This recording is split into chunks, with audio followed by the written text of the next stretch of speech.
you want. You've got the best podcast, the hottest podcast in the world. The Chris Voss Show, the preeminent podcast with guests so smart you may experience serious brain bleed. The CEOs, authors, thought leaders, visionaries, and motivators.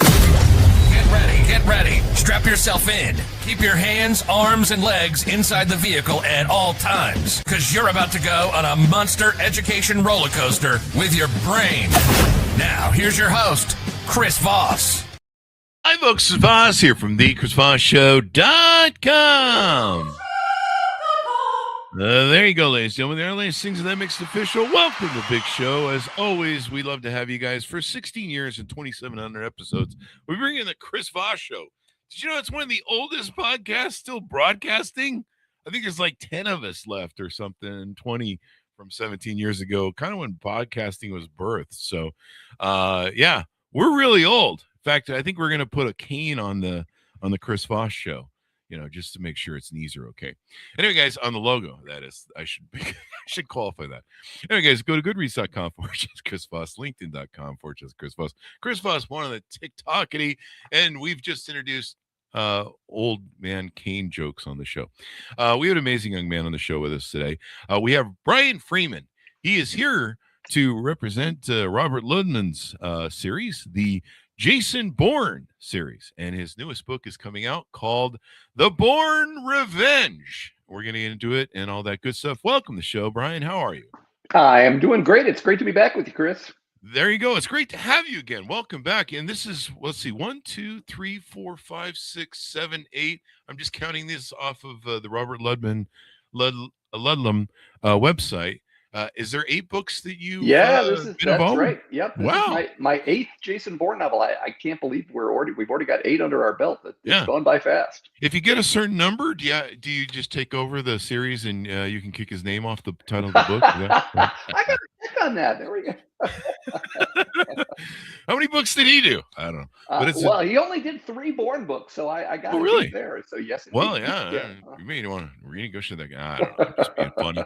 So give us your .coms. Where do you want people to find you guys on the interwebs and learn more about the book? Yeah, they can find me on the web at bfreemanbooks.com. That's all one word, bfreemanbooks.com. Has information about all 34 of my novels, including my 8 Jason Bourne novels. And they can find me online, Facebook, Twitter, X, whatever you want to call it, Instagram, LinkedIn. Just look for B Freeman Books, all one word, B Freeman Books, and you'll find me. There you go. Now, you're a New York Times bestseller and Amazon charts, more than 24 psychological thrillers, including the Jonathan Stride series and multiple popular standalone novels. Your books have sold in over 46 countries and 23 languages, and he's widely acclaimed for his You Are There settings and complex, engaging in plot twists and all that good stuff. So welcome to the show. Give us a 30,000 overview. What's in this new book? Well, Bourne being the man who has lost his memory, for thriller writers, that's kind of the suspense gift that keeps on giving, because there's all sorts of great dramatic potential. There's always some threat around every corner that Bourne doesn't know about, and I always try to make his memory loss. I kind of like to put that at the center of every book because it's so important to who this character is. So this time around, Bourne is on the hunt for someone who's leading a Chinese espionage ring in the U.S., and all the evidence says that Bourne met this man 8 years ago and knows who he is, and yet Bourne has no recollection of this, and yet that was long before he actually lost his memory. So was something else going on with Bourne back then? Maybe he was taking that peyote or that smoking that wacky tobacco. I don't know. Yeah, you never know. Yeah. You never know. Yeah. That's why they do that in movies and TV. You get the concussion, you lose your memory for a while. Wasn't that the plot of Dallas? Yeah, well, right. Well, no, it was all a dream in Dallas, I think. Yeah, it was all a dream. Yeah. JR didn't really die or whatever. That's right. Yeah, that's right. Yeah. So in this latest series, how do you keep it fresh? You've written 8 books for this series. You've got, your own series and stuff like that. How do you keep writing and keeping it fresh? Yeah, well, part of it is, I mean, when I took over the Bourne franchise, I talked to the folks at Putnam, and I said, Bourne has been around for so long. I mean, at that point, it had been 40 years since the Bourne Identity came Wow. out. And there have been so many iterations. I mean, you had the Ludlum books, you had the Matt Damon movies. Eric von Lutzboder wrote several Bourne novels.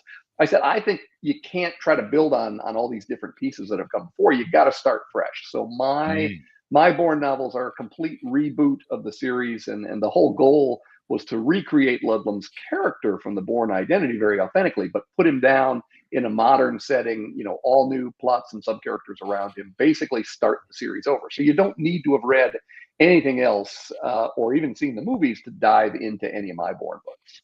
Yeah. It's got a huge meme behind it too. That whole meme, that whole what do they call those things? GIFs or whatever. The where the guy goes, my God, it's Jason Bourne. Yeah, that's right. Somebody's showing off on the internet, and you're like, yes. Well, and hey, if people want to picture Matt Damon, when they're reading the books, no problem, go for it. yeah. So. I think everybody would like that, except for who's the one guy where they have that running bit with Matt Damon and the talk show host. Yeah. I don't remember which one that is. Yeah. Yeah. That's like the longest ongoing bit ever, I think, at this point. It's been going on for I think the whole career of their thing. They've been doing that. So with this book, what are some of the tease us out a little bit more? What's the scenario maybe that he's in? Who's the enemies here?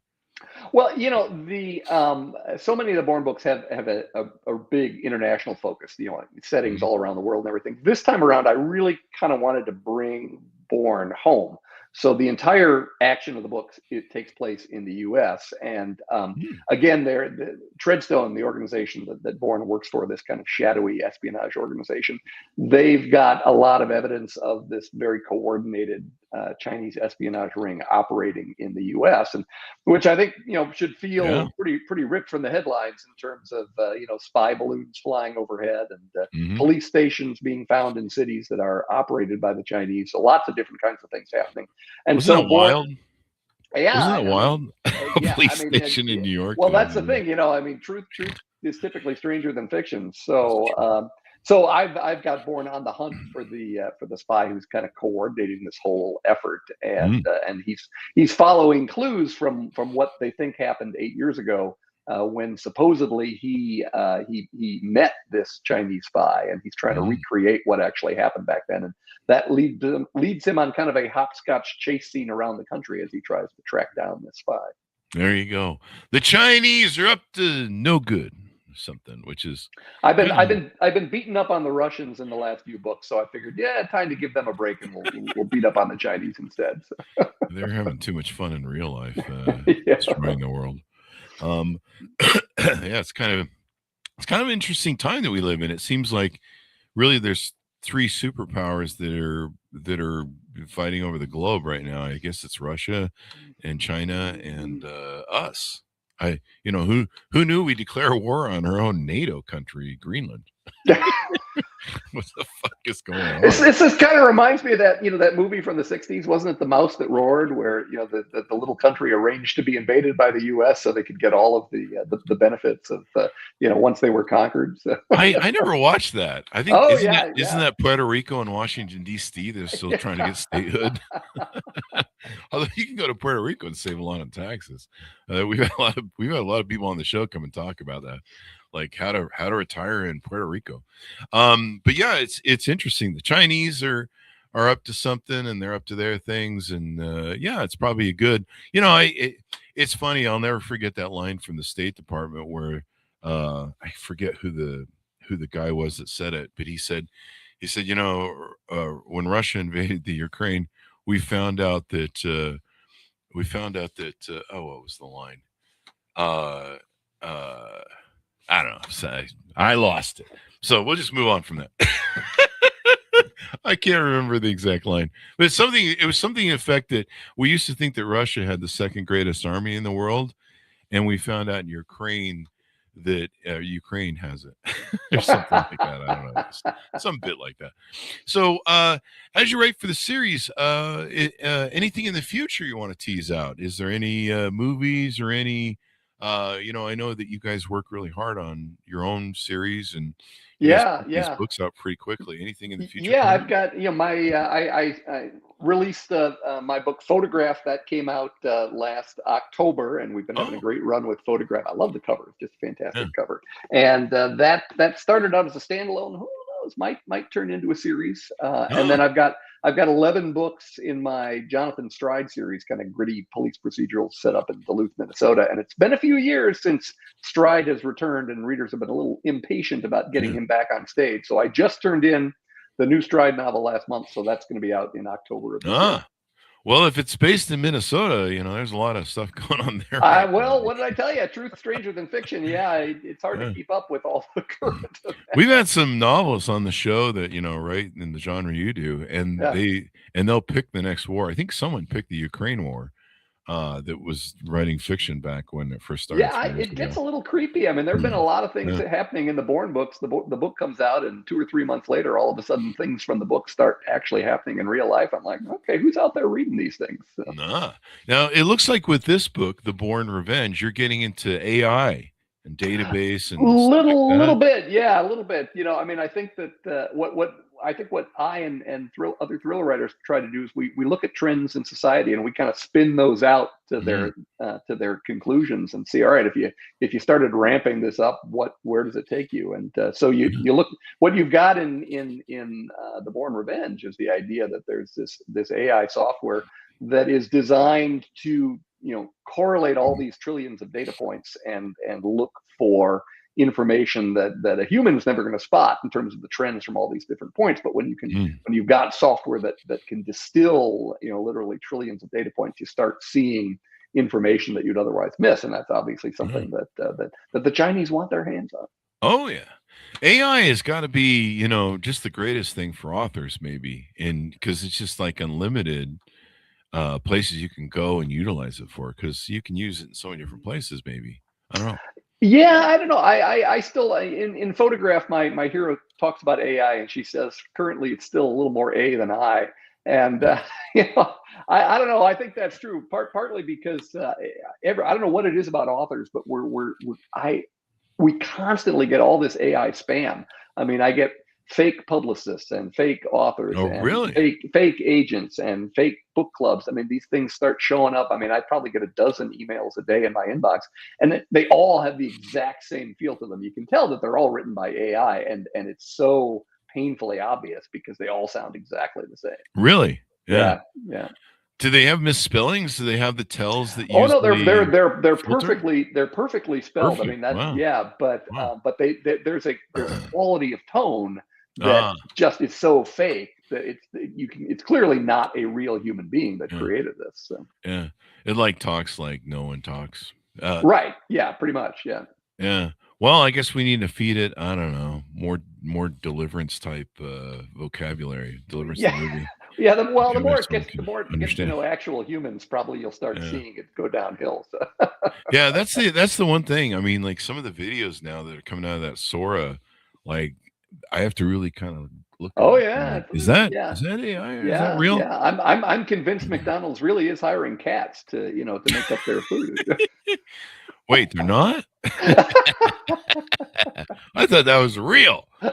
But I remember my mom sent me some videos of huskies because I have two huskies, and I was like, yeah, those are really cute, but huskies, that's really not possible for huskies to do, and watch the movement, and she's like, what? That is not a real husky, and I explained to her, and she was like, well, what about this one? I'm like, no, that's AI too. So, you almost have to have like a 4K screen, a huge screen where you can really look at the images to tell Right, what's going on. exactly, That's about exactly. on my phone. I'm like, you have a hard time because you're like, is that what is that? But on the screen, big 4K, I can see it all. So are you just going to pretty much run the series from here on out? What's the future of the Jason Bourne series? We'll see what happens next. The Ludlam Estate just did a big movie deal with Oh, Universal last summer. They signed up again, so I would expect in the next 2 or 3 years you'll start seeing Bourne back on big screen. Maybe it'll show up on oh, television. It'll be a big question. Does Matt Damon come back and redo the role? Do they kind of start over like James Bond and bring somebody new in for the character? And I think we're kind of in a holding pattern right now in terms of where we're going to go with the books next, because I think the publishers and the agents and the estates kind of want to assess where things are going on the movie side, and then be able to kind of make sure that we're dovetailing all kind of pulling on the same oars. So yeah. Maybe you could mix the Goodwill. I'm sorry. Maybe you could mix the Bourne. Maybe you could fix. Sometimes I crack myself up, and I'm the only one who thinks it funny. Maybe you could take the Jason Bourne movie and you can merge it with Goodwill Hunting. There we go. Yeah. And you could bring Robin Williams back as an AI or one of those whatever virtual characters there. Yeah. And, you laugh, but that time is coming. Yeah. Yeah. And then what's his face? Matt Damon. He takes like Robin Williams becomes his fighting partner or whatever, partner. And yeah, good. Well, and they go fight bad guys. It's all one big chase scene anyway. So good Bourne hunting. So that's pretty much what the books are too. We're hunting Bourne. So yeah. And then Robin Williams has got the comedic relief, and then you've got the serious character, and this sounds like a plot for what was that Jackie Chan movie with that one guy, and he was the comedy through the whole thing. I don't remember the movie. Oh yeah. Yeah, I think you know the one I'm talking about. Yeah. But yeah. In fact, Jackie Chan's in a lot of those types of movies. But so how do you keep fresh on writing? We have a lot of authors on the show, a lot of authors that listen. What sort of writing techniques do you use? Do you try and write every day? You're pumping out a lot of books. I think you write more than an hour a day. Yeah. I think that it's for me, it's really all about the characters. I always believe that when a series gets stale, it's not because of the plots, it's because the characters start getting stagnant. And so for me, that's one of the things I really love about Bourne as a character. There's such depth and complexity to Bourne as a character, and he's got because he's lost his memory, he's struggling with these issues of really who he is. I think that keeps him interesting, but it means every book I want Bourne to grow and change and evolve based on what's happening to him in the earlier stories. I think that's what keeps it fresh, is that it's not kind of just the same character being dropped down into the middle of a new gun battle. The character is facing new challenges because of the nature of how he's changed in the books, and I think that's what keeps it fresh for the reader. There you go. We had the Tom Clancy folks on the other week. I think about a week or two ago. What do you think separates these two? I'm going to create some drama, I guess, here. What do you think is the difference between the Jason Bourne series and the Tom Clancy series? Which is better? Well, they're both great, and I think they appeal to different audiences. I think that the two big things I think are the Clancy books tend to be more. I don't mean this dismissively. I think Clancy tended to write hardware thrillers. It's all about the equipment and the guns and the boats and the tanks and which is fine. But as a result, I think they tend to bring in folks with military backgrounds to write those books, because that's a big part of the storytelling is the kind of the advanced weaponry that really drives so much of the background of the storytelling. The other thing is and those guys, they have a different philosophy of heroes than I do, which is perfectly legit, but their opinion is that the character should remain the same in every book. They want readers to be able to say, all right, Jack Ryan's going to be the same in this book that he was in that book, and we're just changing the elements around him. Perfectly legit philosophy, and for readers, a lot of readers like that. They want to know, hey, I'm going to find the same character that I found in all the other books.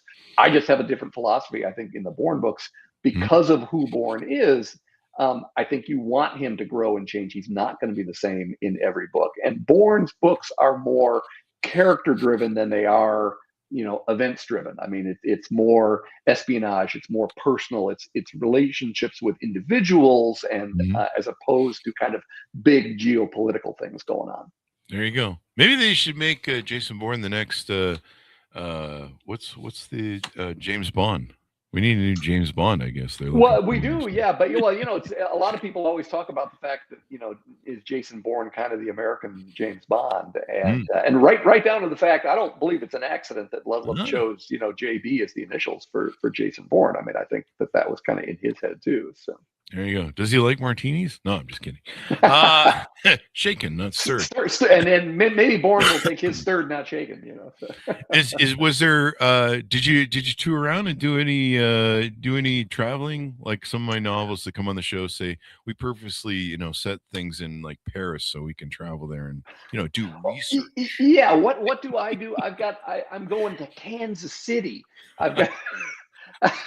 Yeah, sure. It could be Paris. It could be Estonia. No, I am going to Kansas City, and we're going to do a big event up there next week, or 2 weeks from now. Well, Wednesday the 28th.